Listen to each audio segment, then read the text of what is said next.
Hello sports fans and welcome. My name is Professor S and today we're reminding ourselves that inertia is a property of matter and that science rules, just not as much as history. Today we're talking scientific revolution. This is Hasty History. There are lots of scientific revolutions that happen throughout history, but the one that we refer to as the scientific revolution starts in 1543, when Nicholas Copernicus introduces his theory of heliocentrism. This is the theory that the planets in the solar system revolve around the sun, rather than everything revolving around the Earth.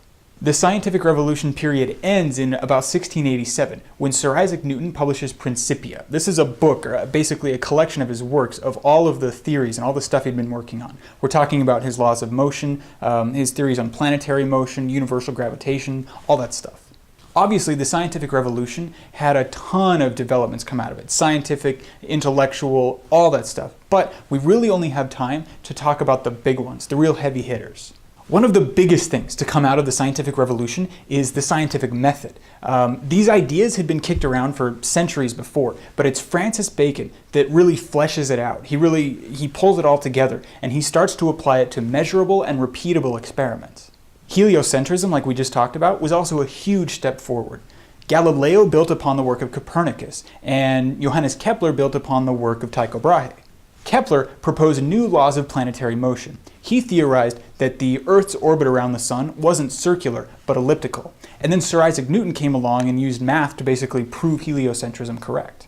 Isaac Newton also did a ton of work on the theory of gravity. Now, there is that old story about how he was supposedly sitting under a tree, an apple fell on his head, and all of a sudden he just perfectly understood gravity. Historians don't think that probably ever actually happened, but there is evidence to suggest that Isaac Newton did see an apple fall from a tree, and that was sort of the thing that at least got him wondering about gravity. The scientific revolution was also where Newton developed his three universal laws of motion.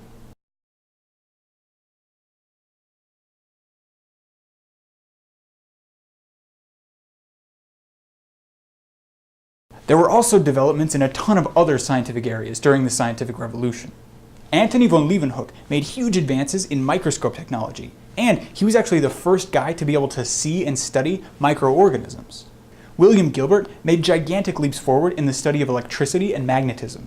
Andreas Vesalius did a ton of work with anatomy in the human body. He was actually the one who discovered that it was the heart that was responsible for pumping blood through the circulatory system. The steam digester was invented, which set the stage for the eventual steam engine. The telescope was vastly improved upon, the microscope was improved upon, the barometer was invented, the first mechanical calculator was used, logarithms were invented, the slide rule was invented. These guys were on an absolute scientific tear. The scientific revolution had a huge impact on our historical development, and it continues to impact us even now in our daily lives. So I want to give it some context.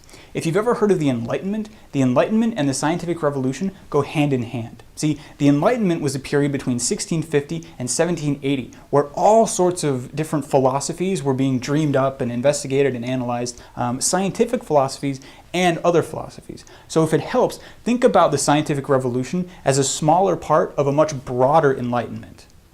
In fact, some of the philosophies being developed during the Enlightenment actually had a gigantic effect on what Newton and his pals were able to accomplish during the scientific revolution. But the Enlightenment is another episode. We're out of time. Until then, I've been Professor S, this has been Hasty History, and you stay hasty, my friends.